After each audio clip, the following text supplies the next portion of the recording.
일단 주의 만찬 말씀을 함께 주제로 보도록 하겠습니다. 다음 주에 우리 주의 만찬을 나눌 때 그 의미를 더욱더 깊이 아시고 또 그걸 생각하면서 하면 또 나름대로 또 의미가 있을 것 같습니다. 오늘 안 하지만 제가 이제 최근 어떤 분에게 복음을 이제 전한 경우가 있었습니다. 그 복음을 전하다가 이분이 이제 이런 이야기를 저한테 하는 겁니다. 자기도 성경을 읽는데 제가 이제 계속해서 예수님이 전하면서 성경을 읽어야 된다.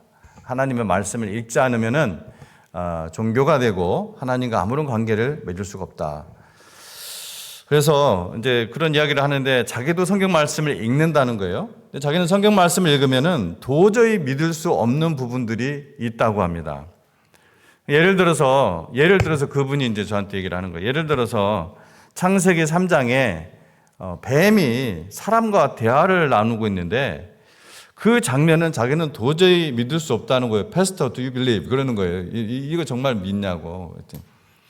당연히 하나님 말씀인데 그리고 당연히 나는 안다. 그것이 사실이라는 것을 믿는다 했더니 근데 저는 신기하게 보면서 어떻게 그걸 믿냐. 뱀이 어떻게 사람과 대화를 하냐. 그러는 거예요. 또 예수님이 우리 죄를 위해서 죽으셨다는 걸 믿느냐 했더니 믿는데요. 그건 또 믿는데요. 예수님이 우리 죄를 위해서 죽으셨다는 걸 믿는다고 합니다. 너무나 숭고한 분이라는 것이죠.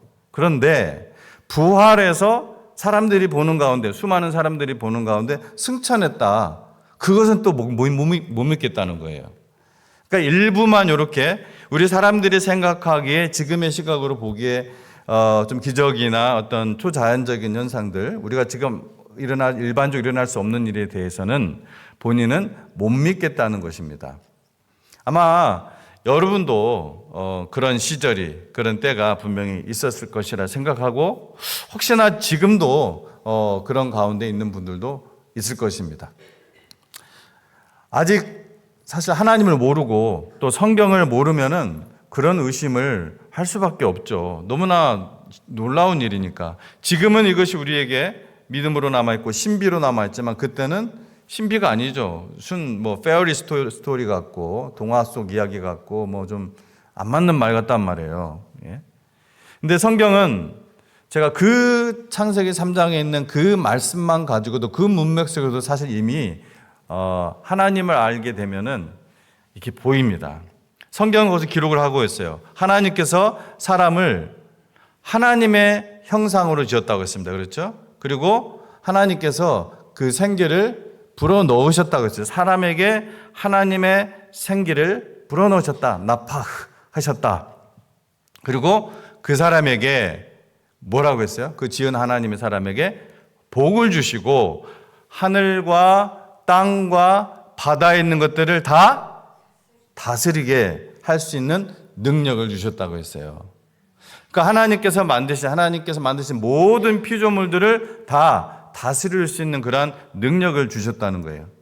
자, 여기서 우리가 힌트를 얻을 수가 있죠. 무슨 말입니까? 모든 피조물을 다스릴 수 있는 능력을 주셨다는 것입니다. 여러분, 그러면은 뱀을 다스릴 수 있어요, 없어요? 뱀을 다스리죠. 뱀을 다스린다는 것은 뱀과 의사소통이 가능했다는 것이죠. 뱀과 의사소통을 하는 그 능력이 왜 사라졌습니까? 그렇죠. 사람이 죄를 지어서 사망에 이르렀다 성경이 말씀을 하고 있죠. 사람이 죄를 지어서 사망에 이르렀기 때문이에요. 사람은 하나님과 영적 단절이 먼저 일어나고 그 다음에 육체적인 사망이 오게 되죠. 다 죽습니다. 그때부터 사람들이. 그러니까 영적 단절이 되어서 그런 하나님으로부터 오는 그러한 능력이 사라져버린 거예요. 인간의 죄로 인해 창조 세계 전체가 함께 저주의 영향을 받게 된 것입니다. 사실 성경에서 사람이 뱀과 대화하는 것, 또 신약 성경에 넘어오면은 예를 들어서 예수님이 물 위를 걷는 것, 이런 것보다 훨씬 압도적인 신비가 있습니다. 그것이 무엇이라고 생각하십니까, 여러분은?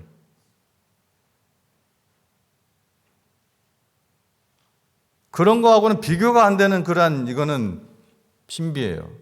하나님이 사람이 되신 사건이에요. 하나님이 사람이 되신 사건보다 더 위대하고 신비한 사건은 없습니다. 어떻게 신이 사람이 됩니까?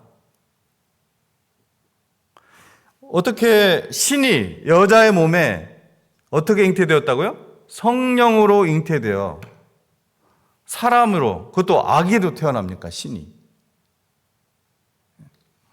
여러분이 정말 이 진리를 지금 믿게 되었다면은 어떤 것들도 여러분 성경에 기록된 것이 믿지 못할 이유가 전혀 없습니다.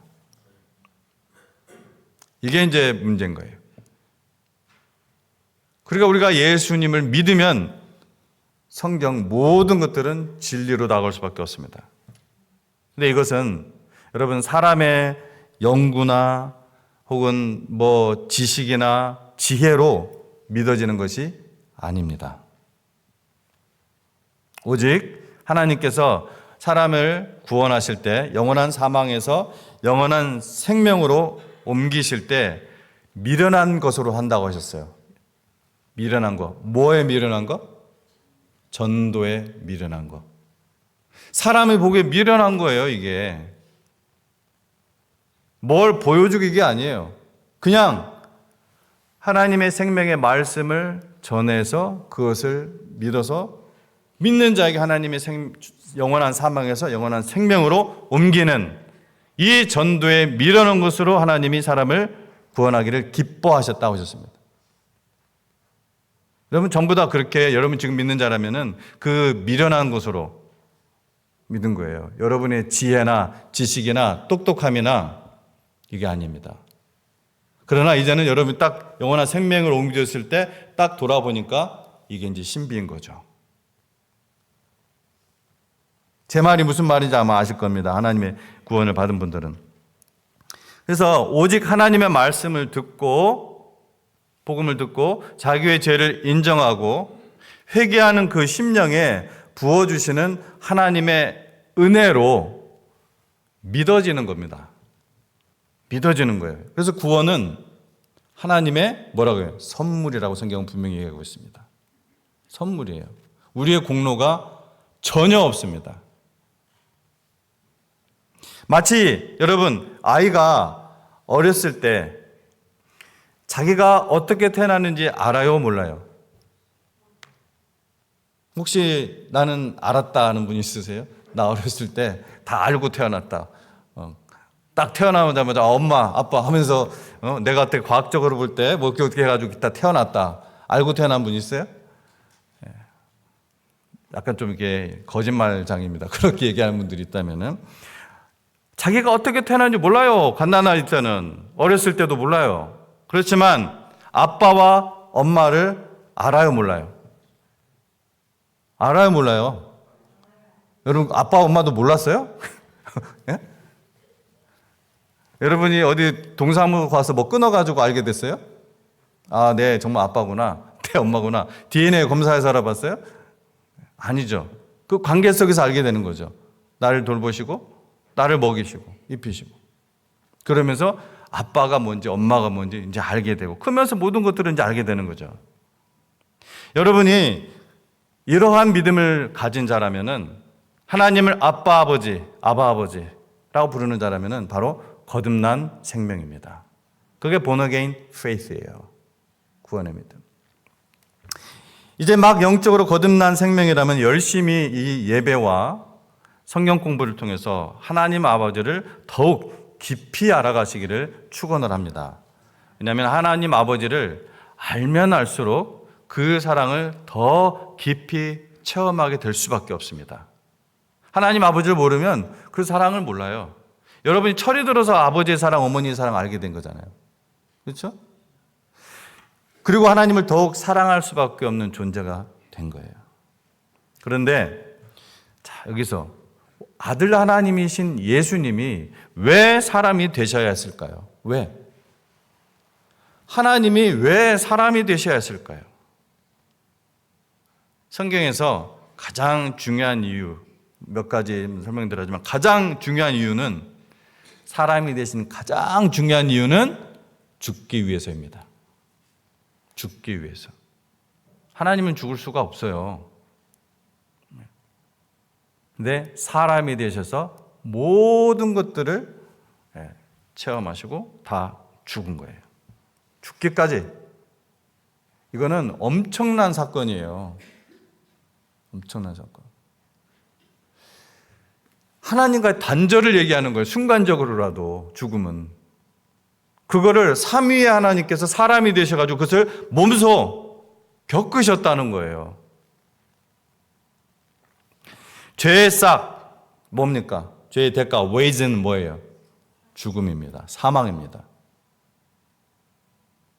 죄가 전혀 없으신 인자로 오신 Son of Man, 인자로 오신 이 아들 하나님이신 예수님께서 죄인인 사람을 대신해서 죽어야 그 죄의 싹을 대신해서 갚을 수 있는 거예요. 죽는 척 해서도 안 돼요. 그리고 그 고통도 똑같이 느껴야 돼요. 유혹도 똑같이 느껴야 돼요. 그러나 그 모든 죄로부터 또한 완전히 깨끗해야 돼요. 이 세상에 그런 사람이 있어요, 없어요? 그런 사람은 없습니다. 오직 인자 되신 예수님밖에 없는 것입니다. 이것이 하나님의 위대한 계획이에요. 그것을 믿는 자만 영원한 죽음에서 영원한 생명으로 옮겨질 수 있는 것입니다. 예수님께서 만찬을 나누는 그날 저녁, 만찬이 저녁 식사를 얘기하는 거죠. 6월절 만찬이었죠, 그렇죠? 곧 십자가를 져야 할 때요, 이제 다음날 이제 십자가 지는 거예요. 그것을 최후의 만찬이라고 하죠. 근데 자신의 그 죽음에 대한 그 의미와 뜻을 아직도 제대로 알지 못하는 제자들을 보실 때 예수님의 마음이 어떠하셨을까요? 또 지금 우리들을 지금 이 자리에 지금 임재하고 계시는 우리 예수님께서 여러분의 마음속에 혹시라도 지금도 예수님의 그 죽음의 의미, 흘리신 그 피의 의미, 십자가의 의미, 이걸 아직도 우리가 모른다든지 못 믿고 있다면 예수님 마음이 어떠하실까요?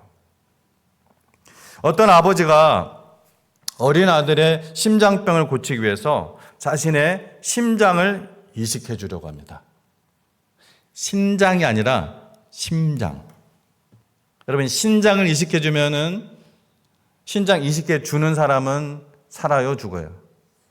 살죠. 왜? 신장이 두 개니까.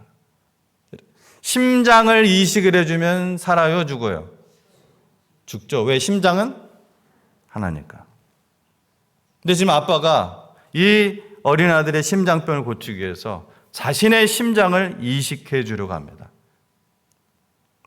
심장 이식을 하려면 한 사람이 죽어야 되죠. 죽어가는 이 사람의 심장을 떼어 몇 시간 안에 다른 사람에게 옮겨야 돼요. 수술을 앞두고 아빠가 사랑하는 아들에게 말합니다. 아들아, 너를 살리는 방법은 이 길밖에 없다. 너를 살리기 위해 내가 죽는다. 아들아, 아빠가 널 사랑한다는 것을 기억해다오. 이 아빠의 죽음이 헛되지 않도록 잘 살기를 바란다. 이렇게 말합니다. 그런데 그 어린 아들이 이 말을 못 알아듣죠. 못 알아들어서 이 아빠의 말을 알아듣지 못하니까 빵을 주면서 내가 너를 살리려고 내 살을 찢는다. 내가 너의 그 죽을 병을 고치려고 내가 피를 흘릴 거야.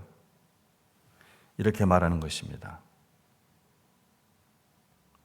철이 들어서 아버지가 자기를 살리기 위해서 자기에게 심장을 주고 죽으셨다는 그 사실을 알고 자란 아이는 아버지를 사랑하지 않을 수 없습니다. 잊을 수가 없습니다. 그리고 그 아버지의 뜻을 따르고 그 아버지의 목까지 자기가 살아가려고 노력을 합니다.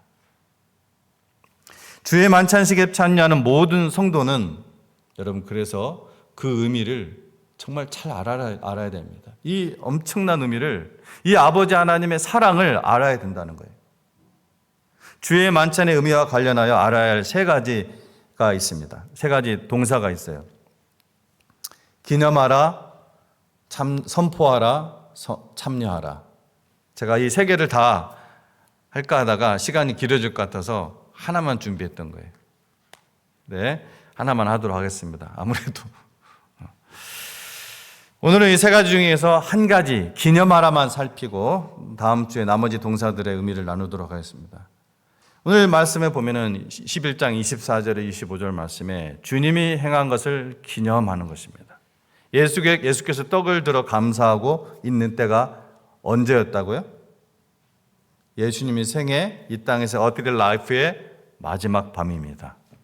그런데도 예수님은 3년이나 함께 동고동락했던 먹고 마시고 또 가르치고 지냈던 이 제자들이 전혀 눈치채지 못할 정도로 태연하고 담대하셨습니다. 생애 마지막 순간까지 하나님께 감사하는 그 예수님의 모습, 우리에게 도전이 되지 않습니까? 도대체 주님께서 우리를 위하여 무엇을 하셨습니까? 26절 말씀에 너희가 이 떡을 먹으며 이 잔을 마실 때마다 주의 죽으심을 오실 때까지 전하는 것이라, 이렇게 되어 있는데 이 짧은 구절에 복음의 요약이 담겨져 있다는 것입니다. 죽으심, 먼저 죽으셨다는 거 기억해야 됩니다. 유월절 만찬은 구운 양고기와 무교병과 쓴 나물로 이루어져 있습니다. 이게 유월절 만찬입니다. 유대인들의 유월절 만찬. 예수님은 이 유월절의 만찬을 도입하셔서, 예수님도 유대인이니까 예수님의 이 죽으심을 여기에서 가르쳐 주십니다. 그 유월절 자체가 무엇을 가리키고 있는 거예요? 예수 그리스도의 십자가 죽음을 가리키고 있는 구약의 말씀이니까요. 양은 애굽을 나오기 전 문설주에 발랐던 뭘 생각나게 합니까? 양의 피를 생각나게 합니다. 그 양의 피를 문설주에 바른 집만 하나님이 보내신 죽음의 사자가 다 지나갈 것이라 하셨죠. 그래서 유월절을 지나간다, 넘어간다 해서 영어로 뭐라고 그래요? pass over라고 하는 것입니다. 우리나라 말로는 그래서 한자어로 유월절 그러는 거예요. 6월 달에 있는 절기가 아니라 pass over. 성경은 예수님을 세상죄를 지고 가는 어린 양이라고 말씀을 합니다. 우리가 우리의 죄 때문에 영원한 사망에 이르러야 하는데 예수 그리스도의 십자가 피를 그 영혼의 집에 바른 자들, 영혼의 문설주에 바른 자들, 즉 믿는 자들은 그 영원한 사망의 선고가 패스오버하는 거예요. 지나가는 거예요. 무교병은 누룩이 전혀 들어가지 않는 것을 무교병이라고 하죠. 그래서 마치 뭐 같아요? 크래커 같아요. 큰 크래커 같아요. 그래서 바삭합니다. 누룩은 성경에서 뭘 상징합니까? 죄를 상징합니다. 이 누룩이 들어가지는 않은 빵, 즉 전혀 죄가 없는. 누룩은 온 빵을, 이 적은 누룩이 온 빵을 부풀리듯이 아무리 작은 죄라도 하나님 앞에서는 피할 수가 없습니다. 아무리 작은 죄라도, 마음속의 죄라도. 쓴 나물은 애굽에서 노예 생활하던 그 고생의 때를 생각나게 합니다. 우리가 하나님의 구원을 받은 것은 영원한 사망의 지옥으로 끌고 갈 이 사탄의 포로에서, 마치 이스라엘 백성들이 노예 생활에서, 이집트에서 노예 생활하던 것에서 하나님이 구원하여 홍해를 건너게 한 것처럼 우리를 영원한 사망의 지옥으로 끌고 갈 사탄의 그 포로에서 해방되었다는 이 사실을 잊지 않도록 이 쓴나물, 노예 생활할 때 먹었던 그 쓴나물을 먹게 하는 거예요. 여러분, 하나님의 이 구원의 은혜를 잊지 않는 자가 하나님의 은혜를 더 풍성하게 맛볼 수가 있습니다. 예수님은 빵을 떼어서 제자들에게 주시며 말씀하십니다. 받아라, 이것은 내 몸이다. 받으라는 말의 의미는 이 구원이 아까도 말씀드렸지만 우리의 노력으로, 우리의 공로로 이루어지는 것이 아니라 위로부터 주시는 하나님의 은혜를 믿음으로 가능해지는 것을 말하는 것입니다. 시내산에서 이스라엘과 하나님 사이에 언약을 맺을 때 모세는 백성들에게 언약서를 낭독을 하죠. 언약서를 낭독하니까 온 백성이 한 목소리로 주께서 명하신 모든 말씀을 지키겠다고 대답을 했습니다. 그러자 모세는 번제와 또 화목제를 드리면서 짐승의 피의 절반은 어디에 뿌려요? 제단 위에 먼저 뿌립니다. 그리고 나머지 피의 절반은 쫙 서열되어 있는, 흰 옷 입고 딱 서열되어 있는 백성들의 피를 쫙 뿌리면서 갑니다. 모세가 다 한 건 아니죠. 물론 장로들이, 리더들이, 지파의 장들이 쫙 피를 뿌리고 지나가는 겁니다. 이게 지금 바로 언약식이에요. 시내산에서 언약식. 근데 어디에 먼저 피를 뿌렸어요? 제단 먼저. 피는 뭐예요? 생명이에요. 하나님이 목숨 걸고 내가 너희를 지키마. 너희도 목숨 걸고 나를 따라야 돼. 이겁니다. 이것이 당시에 세상 안에 있었던 계약의 방식이에요. 어떤 계약식을 할 때 이렇게 했었습니다. 동물 피고. 만약 이 계약 깨면은 당신 죽어, 이거예요. 목숨 걸고 지키자는 거예요. 하나님이 먼저 죽겠다는 거예요. 하나님 죽진 않으시지만 목숨 걸고 지키시겠다는 거예요. 이 시내산의 언약은 육신적인 이스라엘과 맺었죠. 그렇죠? 민족적인 이스라엘과 맺었지만 예수님을 통한 이 새 언약은 영적인 이스라엘, 누굽니까? 즉 예수 그리스도를 구주로 영접한 자들이 바로 우리 이스라엘이죠. 영적인 이스라엘. 또한 잔을 가지고 감사하시고 제자들에게 주시니 그들이 다 마시매 이것은 많은 사람을 위하여 흘리는 바 나의 피, 동물의 피가 아니라 나의 피, 곧 언약의 피니라 라고 말씀하는 것입니다.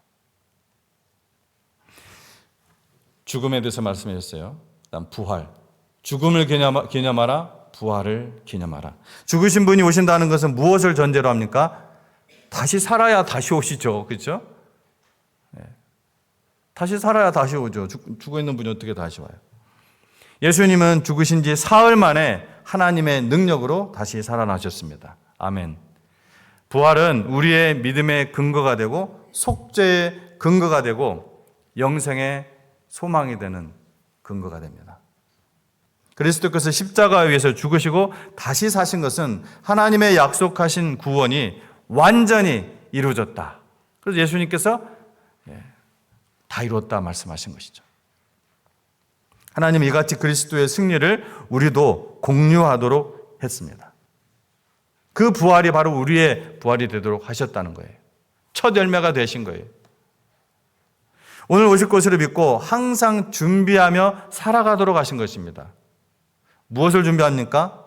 각자가 맺은 열매를 주님께 보여드릴 준비를 해야 합니다. 여러분, 언제 재림이 있을 것인가에 관심을 가질 것이 아니라 어떻게 재림을 준비하느냐에 관심을 가지셔야 됩니다. 주의 만찬식은 이렇게 매우 중요한 의식이고 예수께서 직접 행하라고 명령하신 의식입니다. 영원한 하나님의 나라, 그 아름답고 그 행복하고 그 기쁨이 넘치는 영원한 천국에 들어갈 우리 하나님의 자녀 여러분, 믿음으로 하나님의 자녀가 되신 분은 한번 아멘 하시기 바랍니다. 안 봤습니다. 저는 일부러 안 봤어요. 네, 하나님의 자녀 여러분, 우리는 하나님의 은혜가 아니면은 살아갈 수가 없습니다. 하나님의 은혜를 맛보고 하나님의 은혜로 사는 사람은 아마 다 저와 동일한 고백을 할 거예요. 우리가 하나님의 은혜 아니면은 살아갈 수가 없어요. 믿음도 여러분 하나님의 은혜 아니면은 가질 수가 없어요. 앞으로 여러분 주의 만찬에 참여하시면서 십자가의 이 죽음과 부활과 이 재림의 주님을 깊이 묵상해서 주님의 신비한 은혜를 맛보고 계속해서 체험하는 여러분의 삶이 되시기를 주의 이름으로 축원합니다. 기도하겠습니다.